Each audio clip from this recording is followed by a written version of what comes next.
So in this video, you learn how to restart your Nintendo Switch 2. So restarting it is fairly simple. All you need to do is just to locate the power button, and then once you've located it, you want to press on it for 3 to 5 seconds until the power off menu appears. So just long press on the button, and then once this menu appears, you then want to scroll down until you find power options, then select it.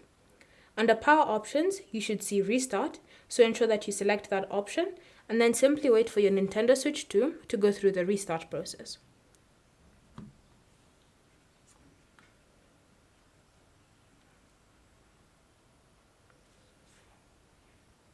And so once you've done that, you can now go ahead and just start up your Switch, and you can now continue using it after you've successfully performed the restart. Thank you for watching. If you have any questions or comments, leave them down below and we'll get back to you.